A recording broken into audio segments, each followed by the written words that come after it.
2020년 1월 14일 목요 새벽 예배를 하나님께 드리겠습니다. 사도신경으로 신앙 고백하겠습니다. 전능하사 천지를 만드신 하나님 아버지를 내가 믿사오며 그 외아들 우리 주 예수 그리스도를 믿사오니 이는 성령으로 잉태하사 동정녀 마리아에게 나시고 본디오 빌라도에게 고난을 받으사 십자가에 못 박혀 죽으시고 장사한 지 사흘 만에 죽은 자 가운데서 다시 살아나시며 하늘에 오르사 전능하신 하나님 우편에 앉아 계시다가 저리로서 산자와 죽은 자를 심판하러 오시리라. 성령을 믿사오며 거룩한 공예와 성도가 서로 교통하는 것과 죄를 사하여 주시는 것과 몸이 다시 사는 것과 영원히 사는 것을 믿사옵나이다. 아멘.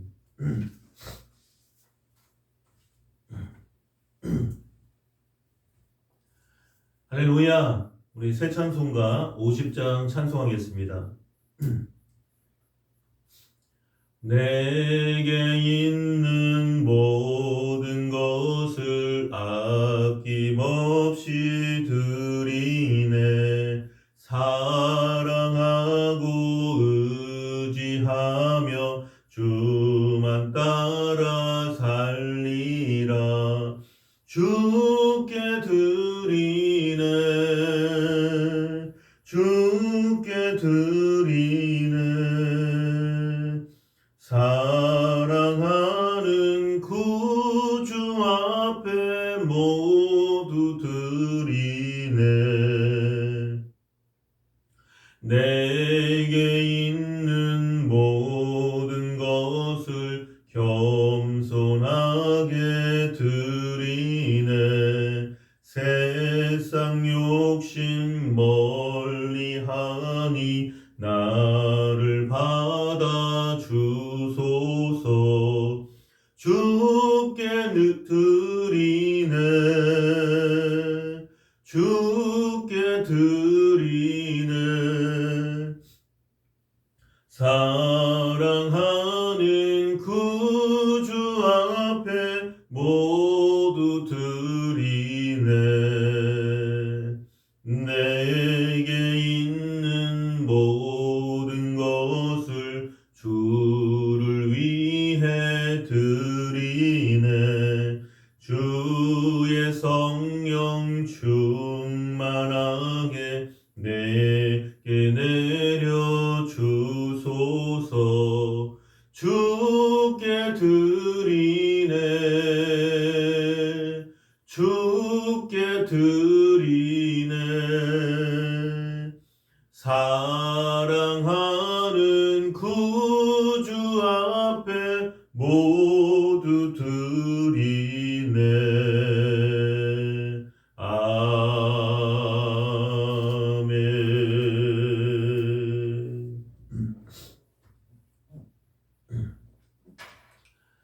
아멘. 오늘부터 나눌 말씀은 출애굽기 구약성경, 제가 가진 성경으로는 82면에 82쪽에 있습니다. 82페이지에 출애굽기 1장 1절에서 14절까지 말씀, 우리 구약성경 82페이지 출애굽기 1장 1절에서 14절 말씀을 합독하겠습니다. 야곱과 함께 각각 자기 가족을 데리고 애굽에 이른 이스라엘 아들들의 이름은 이러하니 르우벤과 시므온과 레위와 유다와 이사갈과 스불론과 베냐민과 단과 납달리와 갓과 아세리요. 야곱의 허리에서 나온 사람이 모두 70이요. 요셉은 애굽에 있었더라. 요셉과 그의 모든 형제와 그 시대의 사람은 다 죽었고 이스라엘 자손은 생육하고 불어나 번성하고 매우 강하여 온 땅에 가득하게 되었더라. 요셉을 알지 못하는 새 왕이 일어나 애굽을 다스리더니 그가 그 백성에게 이르되 이 백성 이스라엘 자손이 우리보다 많고 강하도다. 자, 우리가 그들에게 대하여 지혜롭게 하자. 두렵건대 그들이 더 많게 되면 전쟁이 일어날 때에 우리 대적과 합하여 우리와 싸우고 이 땅에서 나갈까 하노라 하고 감독들을 그들 위에 세우고 그들에게 무거운 짐을 지워 괴롭게 하여 그들에게 바로를 위하여 국고 성 비돔과 라암셋을 건축하게 하니라. 그러나 학대를 받을수록 더욱 번성하여 퍼져나가니 애굽 사람이 이스라엘 자손으로 말미암아 근심하여 이스라엘 자손에게 이를 엄하게 시켜 어려운 노동으로 그들의 생활을 괴롭게 하니 곧 흙 이기기와 벽돌 굽기와 농사의 여러 가지 일이라. 그 시키는 일이 모두 엄하였더라. 아멘. 기도하겠습니다. 사랑의 하나님 감사합니다. 또 이번 한 주 오늘부터 또 이번 한 주간 오늘부터 또 출애굽기 말씀을 나눕니다. 하나님께서 함께 해주시고 이 말씀을 통하여 우리에게 하시고자 하는 말씀을 출애굽기 말씀을 통해서 가르쳐 주시옵소서. 주의 음성을 듣는 귀한 시간이 되게 하여 주시옵소서. 나라와 민족과 한국교회와 우리 행복교회와 우리 성도님들의 개인, 가정, 직장, 사업장 모든 삶의 현장 속에서 하나님의 살아계심과 하나님의 역사를 목도할 수 있도록 바라볼 수 있도록 아버지 역사하여 주시옵소서. 예수님의 이름으로 기도드립니다. 아멘. 할렐루야. 우리 유튜브를 통해서도 우리 옆에 누군가 계시다면 같이 한번 따라 하시겠습니다. 하나님이 우리를 사랑하십니다. 하나님이 우리를 사랑하십니다. 한 번 더 인사하겠습니다. 성도님에게 대역전의 드라마가 일어납니다. 할렐루야. 예. 오늘부터 출애굽기 말씀을 나누는데 출애굽기 1장 1절에서 5절에 보면요. 야곱과 함께 각각 자기 가족을 데리고 애굽에 이른 이스라엘 아들들의 이름은 이러하니 루벤과 시므온과 레위와 유다와 이사갈과 스불론과 베냐민과 단과 납달리와 갓과 아세리요. 야곱의 허리에서 나온 사람이 모두 70이요. 요셉은 애굽에 있더라. 출애굽기는 창세기 마지막 부분의 사건, 즉 야곱 일가의 애굽 이주 사건을 배경으로 하면서 계속 이어집니다.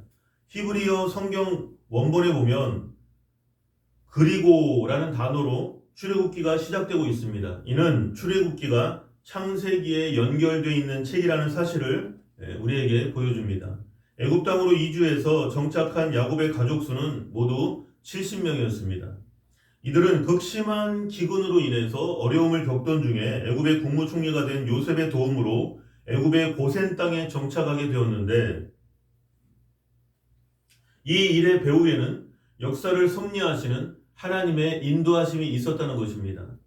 당시 애굽 땅은 가나안보다 훨씬 문명이 발달해 있었습니다. 그에 따라 영농 기술도 발달되고 땅도 비옥하여 살기가 좋았습니다. 하나님께서는 당신의 백성으로 선택하신 야곱의 가족들을 번성케 하기 위해서 이러한 애굽 땅으로 인도하신 것입니다. 비옥한 고센 지방을 택해서 이스라엘 자손을 생육하고 번성케 하신 하나님의 섭리는 참으로 놀라운 일이었습니다. 그런데 이와 같은 하나님의 섭리는 오늘날까지 계속되고 있습니다. 세계 역사를 살펴보면 하나님께서는 당신의 백성이 있는 땅을 살기 좋게 하기 위해서 그들을 왕성하게 하신 것을 발견할 수 있습니다. 그리스도의 복음이 유럽에 전파되어 유럽 사람들이 복음을 받아들이고 기독교 국가를 형성하자 유럽은 창성하게 되었습니다. 그 중에서도 특히 영국은 국토가 우리 한반도의 크기 정도이지만 기독교 문명이 꽃피자 세계 최강국으로 군림했습니다. 그 후에 기독교는 신대륙에 아메리카 대륙에 전파되어서 미국을 중심으로 꽃을 피웠으며 미국은 건국한 지 300여 년 지난 다음에 세계 최강국이 되었다는 것입니다. 이 두 나라의 역사를 부정적인 시각에서 평가할 수도 있지만 그들 나라가 번영한 이유는 복음을 전파시키기 위한 하나님의 섭리가 그 배후에 있었다는 것입니다. 그러나 이제는 그리스도의 복음이 아시아로 확산되고 있습니다. 특히 선교 2세기를 맞는 우리나라는 현재 세계 최대의 교회와 1200만 명의 이상의 그 성도들이 다니고 있다는 것입니다. 교회를 섬기고 있다는 것입니다. 이처럼 우리나라의 기독교가 급속하게 성장률을 보인 것은 이 나라의 이 대한민국에 하나님의 특별하신 계획이 있음을 보여주면서 동시에 하나님께서 이 나라와 이 민족을 복을 주셔서 왕성케 하실 것을 우리가 알 수 있다는 것입니다. 아직까지도 우리나라는 여러 가지 그러한 열방들의 그러한 위협도 받고 있고 또 여러 가지 국내외적으로 어려운 가운데 있고 또 분단 국가이고 여러 가지 어려움이 있지만 1200만 기독교 신자들이 기도하고 있기 때문에 우리나라는 소망이 있다는 것입니다. 6절 말씀에 요셉과 그의 모든 형제와 그 시대의 사람은 다 죽었고 야곱의 가족들이 애굽에 이주하고 난 다음에 많은 세월이 지나서 요셉을 비롯한 야곱의 12아들들과 그 시대 사람이 다 죽었습니다. 세상에서 성공해서 큰 업적을 남긴 위대한 사람도 인생의 낙오자도 모두 다 죽음의 현실 앞에서는 무력한 존재일 뿐이라는 것입니다. 아무리 원대한 계획을 가지고 그것을 성취할 능력을 가진 사람이라 할지라도 생을 마감할 때는 모든 것을 버려둔 채 죽음을 받아들일 수밖에 없다는 것입니다. 성경은 내일 일을 너희가 알지 못하는도다. 너희 생명이 무엇이냐? 너희는 잠깐 보이다가 없어지는 안개니라. 야고보서 4장 14절에 말씀하고 있습니다. 그리고 한 번 죽는 것은 사람에게 정해진 것이요 그 후에는 심판이 있으리니 히브리서 9장 27절에 경고하고 있습니다. 그러므로 우리는 짧은 인생을 사는 동안에 하나님을 믿고 늘 감사하는 생활을 해야 된다는 것입니다.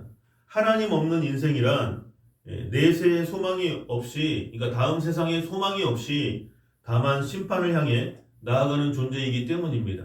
저와 여러분은 천국이라는 그 다음 우리가 살고 있는 이 세상 말고 천국이라는 다음 세상을 우리가 소망을 품고 살아갈 수 있다는 것입니다. 이 땅은 성경 말씀을 보면 잠시 있다 사라지는 안개와 같고 저와 여러분은 하나님을 믿는 저와 여러분은 나그네와 같은 그러한 삶을 산다는 것입니다. 이 땅이 영원하지가 않고 천국이 영원하다는 것입니다. 믿으시면 아멘 하시기 바랍니다.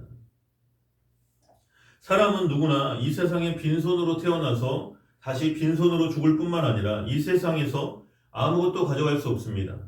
많은 업적과 재물과 명예와 학식을 쌓아도 죽음 앞에서는 아무 소용이 없다는 것입니다. 그러나 이 세상에 사는 동안에 예수 그리스도를 믿고 성령과 동행하여 열매 맺는 삶을 사는 사람은 육신이 죽은 다음에 하나님 나라에서 상급을 받으며 영원히 행복하고 풍성한 삶을 꼭 살게 된다는 것입니다. 그러므로 우리는 언제 어디서 무엇을 하든지 예수님을 마음의 중심에 모시고 살아야 합니다. 이것이 우리 삶의 내용이요, 핵심이요, 가치요, 목적인 것입니다. 7절 말씀에 이스라엘 자손은 생육하고 불어나 번성하고 매우 강하여 온 땅에 가득하게 되었더라. 애굽에 정착한 이스라엘 자손들은 급속히 번성해 나갔습니다. 이에 대하여 생육하고 불어나 번성하고 매우 강하여 온 땅에 가득하게 되었다고 반복해서 강조하고 있다는 것입니다. 이스라엘 자손이 애굽 지역에 가득할 정도로 번성한 것은 일찍이 하나님께서 아브라함과 맺으셨던 언약의 성취였다는 것입니다. 창세기 13장 말씀에 13장에서 16절 말씀에 성취였습니다. 이와 같이 하나님께서는 택한 백성과 언약을 맺으시고 복을 주십니다. 오늘날 그리스도인들은 예수님의 십자가 보혈의 언약을 맺은 하나님의 자녀로서 하나님의 복을 받습니다.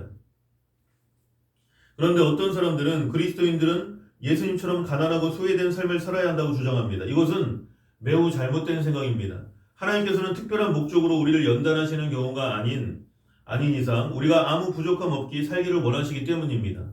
다윗은 여호와는 나의 목자시니 내게 부족함이 없으리로다. 시편 23편 1절에 하나님을 찬양했습니다.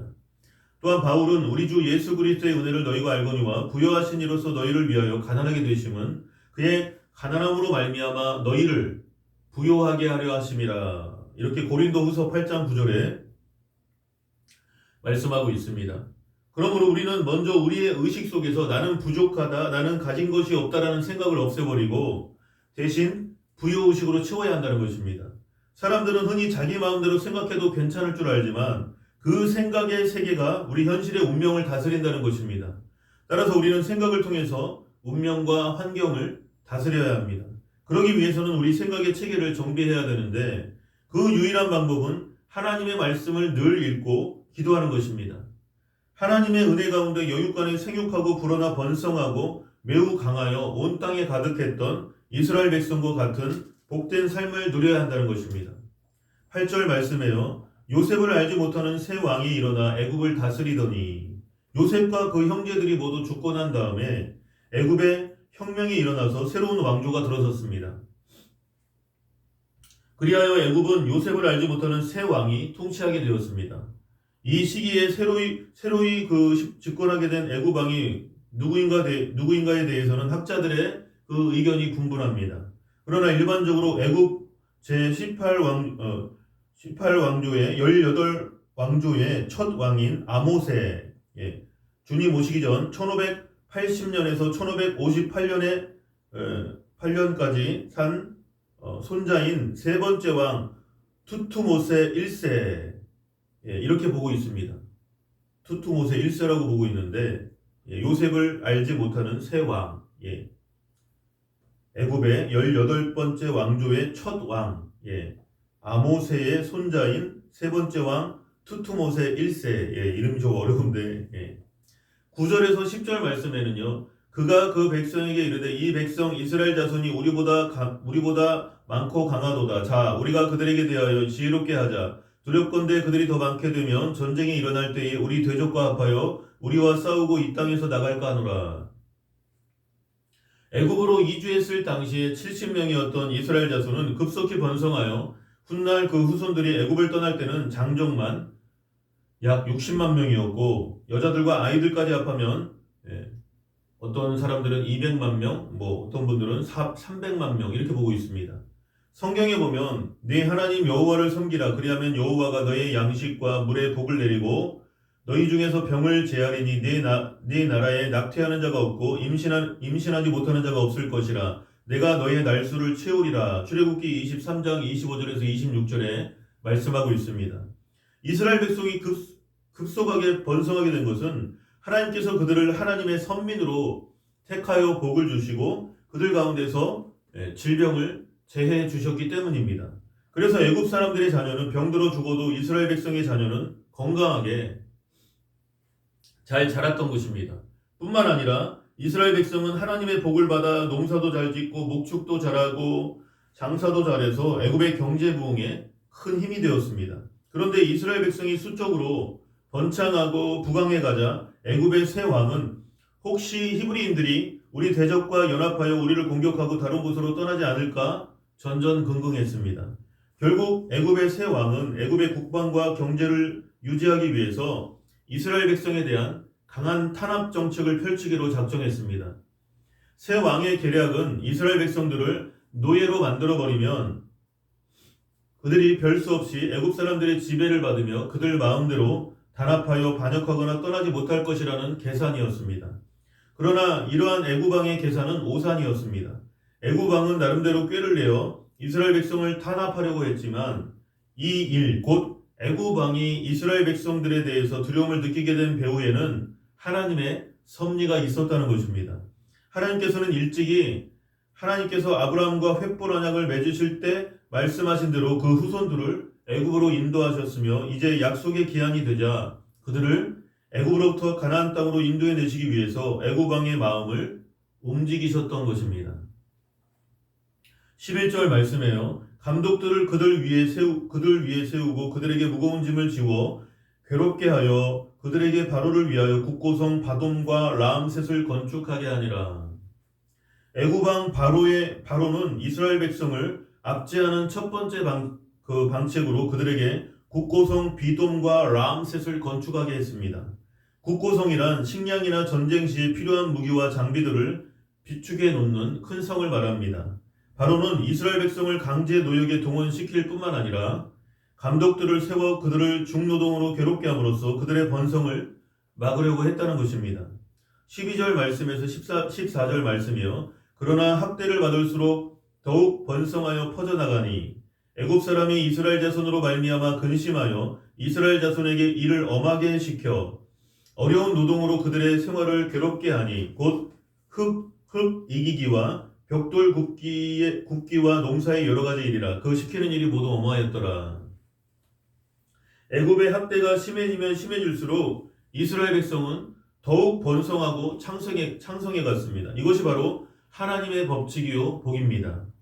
성경은 주께서 내 원수의 목전에서 내게 상을 차려주시고 기름을 내 머리에 부으셨으니 내 잔이 넘치나이다. 시편 23편 5절에 말씀하고 있습니다. 이와 같이 하나님께서는 당신의 백성을 핍박하고 대적하는 원수를 단지 멸하시기만 하는 것이 아니라 그 원수들의 눈앞에서 기쁜 승리의 축하연을 베풀어 주신다는 것입니다. 하나님께서는 원수를 통해 하나님의 백성을 더욱 강하게 훈련시키시며 궁극적으로 원수와 대결하여 승리하게 만드시는 것입니다. 심한 학대와 고역 가운데에서도 이스라엘 백성이 더욱 번성하자 애굽 사람들은 매우 두려웠습니다. 그래서 이스라엘 백성들에게 더욱 과중한 그 노동을 시켰습니다. 그렇지만 아무리 압박을 가하고 고통을 준다 할지라도 하나님께서 함께 하시고 보호하시는 백성을 해칠 수는 없다는 것입니다. 왜냐하면 하나님께서 그의 백성을 눈동자같이 보호하시고 전능하신 능력으로 함께 해주시기 때문에 어떠한 대적도 상대가 되지 않는다는 것입니다. 만일 하나님이 우리를 위하시면 누가 우리를 대적하리요? 자기 아들을 아끼지 아니하시고 우리 모든 사람을 위하여 내주신 이가 어찌 그들과 함께 모든 것을 우리에게 주시지 아니하시겠느냐. 로마서 8장 31절로 32절에 말씀하고 있습니다. 그러므로 예수 그리스도를 믿는 사람은 절대로 환경을 바라보고 낙심하지 말고 하나님을 우리의 삶의 자원으로 다윗과 같이 그렇게 삼아야 한다는 것입니다. 하나님께서 나에게 무엇을 주심으로 그 다음부터는 나의 목자가 되실 자격이 있다 이렇게 생각하는 것이 아니라 여호와는 나의 목자시니 내게 부족함이 없으리로다. 이러한 다윗과 같은 부여의식과 형통의식이 저와 여러분에게 회복되기를 예수님의 이름으로 간절히 축원합니다. 오늘도 이 말씀을 생각하시면서 나라와 민족을 위해서, 이 대한민국을 위해서, 한국 교회를 위해서, 또 저와 여러분의 삶을 위해서 간절히 기도하겠습니다. 하늘에 계신 우리 아버지여, 이름이 거룩히 여김을 받으시오며 나라에 임하옵시며 뜻이 하늘에서 이루어진 것 같이 땅에서도 이루어지이다.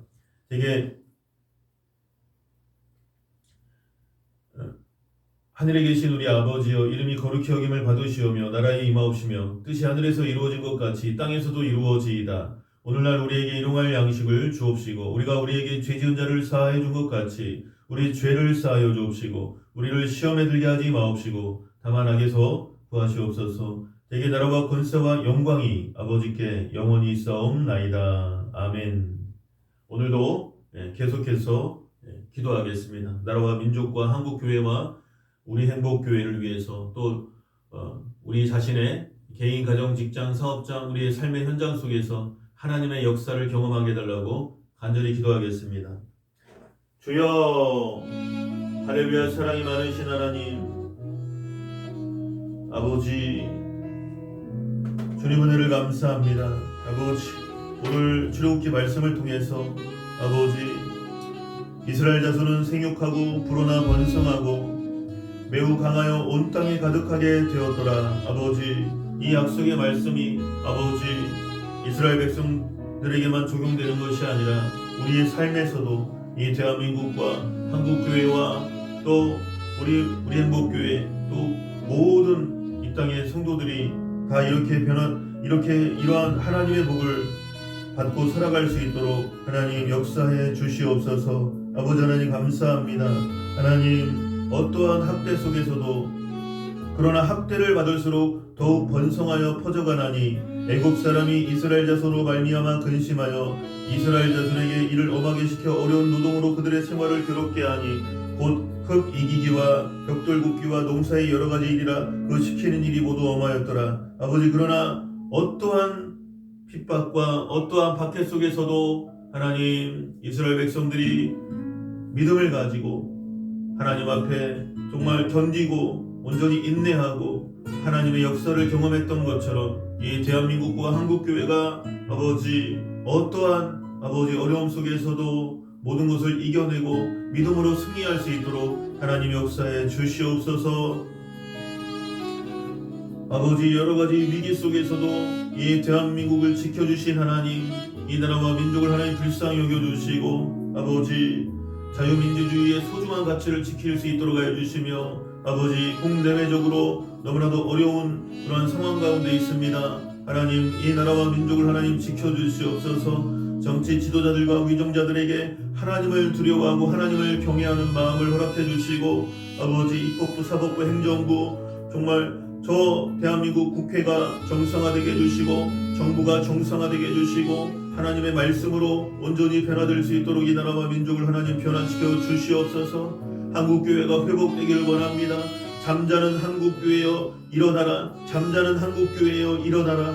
아버지 하나님 정말 이 한국교회가 아버지 기도를 회복하고 예배를 회복할 수 있도록 아버지 하나님 역사해 주시옵소서. 하나님의 역사만이 아버지 모든 악한 원수마귀 사탄의 일들을 멸하시고 아버지 한국교회를 바로잡아 주실 줄 믿습니다. 깨어 기도하게 하여 주시고 아버지 너희 두세 사람이 내 이름으로 모인 곳엔 나도 너희 가운데 분명히 계시겠다고 말씀하셨사오니 아버지 정말 한국교회가 아버지 정상화될 수 있도록 하나님 역사해 주시옵소서. 정상적으로 예배드릴 수 있도록 아버지 하나님 정말 대한민국 또 한국교회를 붙들어 주시고 회복하여 주시옵소서. 회복하여 주시옵소서. 아버지 한국교회가 정상화될 수 있도록 하나님 역사해 주시옵소서. 아버지 예배는 하나님과의 만남입니다. 예배는 하나님과의 관계입니다. 아버지 온전히 예배드릴 수 있도록 아버지 한국교회의 모든 어려움들을 극복할 수 있도록 아버지 역사해 주시옵소서. 아버지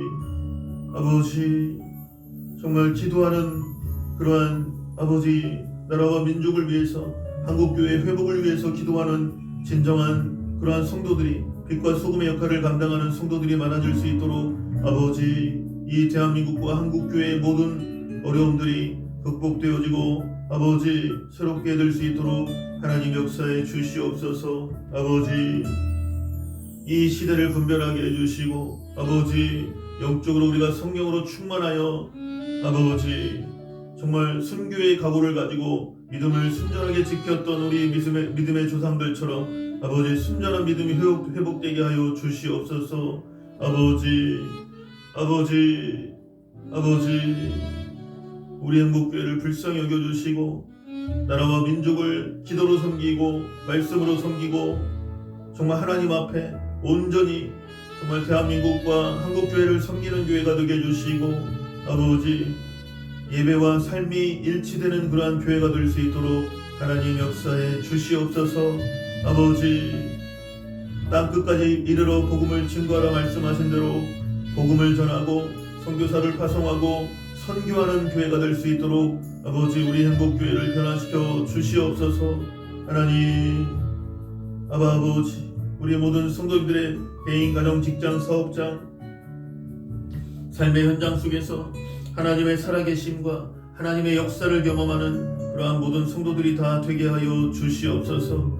아버지 하나님 말씀의 사람, 기도의 사람, 성령의 사람이 되지 않고는 이 세상을 살아갈 수가 없습니다. 영적으로 성령이 충만하여 이 시대를 분별하게 해주시고 시대의 아버지 악함을 바라보고 아버지 그것을 위하여 그것의 변화를 위하여 기도할 수 있는 영적 전쟁을 하는 그러한 성도들이 많아지게 하여 주시옵소서. 아버지 하나님을 찬양합니다. 주님의 은혜를 감사합니다. 아버지 이 나라와 민족을 하나님 변화시켜 주시옵소서. 아버지 어떠한 악의 세력으로부터 하나님 붙들어 주시고 모든 마귀의 일을 멸하여 주시옵소서. 이 대한민국과 한국교회를 향한 모든 악한 원수 마귀의 일을 멸하여 주시옵소서. 아버지 하나님 아버지 붙들어 주시옵소서. 자유민주주의의 소중한 가치를 지킬 수 있도록 해주시고 아버지 하나님을 대적하는 아버지 모든 그러한 공산당 마귀 떠나가게 하여 주시고 아버지 정말 공산당은 절대로 안 됩니다. 하나님 아버지 대한민국을 붙들어 주시고 아버지 정말 공산주의 사회주의 바이러스를 터뜨리려고 하는 모든 악한 원수 마귀의 일을 멸하여 주시고 하나님께서 지켜 보호하여 주시옵소서. 일제 식민지 지하 시대에서도 또 6.25 전쟁에서도 대한민국을 지켜주신 하나님 우리를 붙들어 주시옵소서. 이 대한민국을 위해서 기도하는 애국자들이 진정한 애국자들이 많아지게 해주시고 아버지 하나님 이 대한민국의 아버지 자유민주주의의 소중한 가치를 훼손하는 어떠한 세력도 하나님 다 멸하여 주시고 아버지 붙들어 주시옵소서. 지켜 주시옵소서. 하나님 함께하여 주시옵소서. 아버지 하나님 감사합니다. 하나님 예수님의 이름으로 기도드립니다. 아멘.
주여